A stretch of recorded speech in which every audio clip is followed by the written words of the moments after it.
Mr. Speaker, I rise today to express my deep opposition to circumvention of the merit-based process and instead grant federal recognition to the Lumbee community through political means. Mr. Speaker, I'm proud to have the representatives of the Eastern Band with us in the gallery today. The Eastern Band Cherokees are the descendants of those that fought to stay in their traditional homelands in the face of forcible federal removal efforts.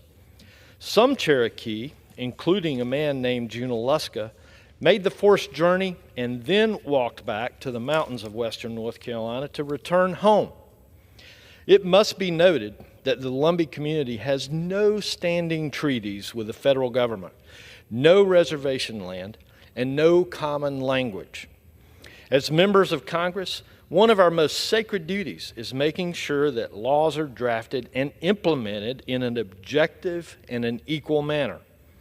For over 40 years, the Department of the Interior has carried out a merit-based process as set out by Congress and administered by the Office of Federal Acknowledgement, the OFA, to make determinations on federal recognition of tribes. If the administration or Congress allows the Lumbee to bypass the OFA, it sends a clear message that other groups with dubious claims for tribal recognition can also avoid the deliberation and scrutiny that the OFA petition process is designed to provide. We need the OFA process to protect Indian country and the public. The process requires verification that the persons who claim to be tribal members actually have a Native American descent. And believe it or not, the OFA has determined that some petitioning groups are comprised entirely of people that can't demonstrate Native American ancestry, not a single person.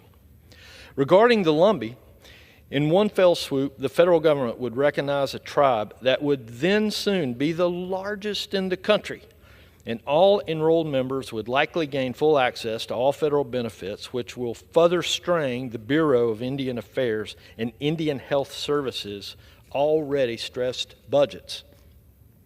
As a member of the Interior and Environment Subcommittee on House Appropriations, I'm proud that we funded the needs of the Indian Health Service and other critical priorities for our nation's tribes in fiscal year 2025, the bill that was recently approved in the House.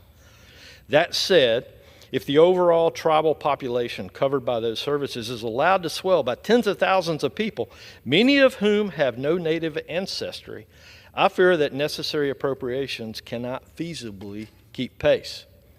That's the crux of the issue.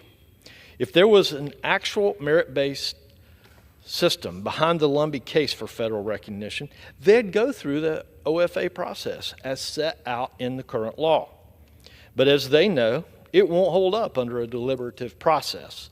They've instead sought to seek special treatment through other avenues, all in the face of credible opposition by multiple federally recognized tribes.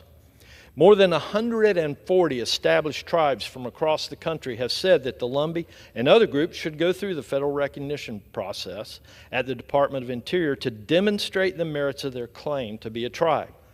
I agree.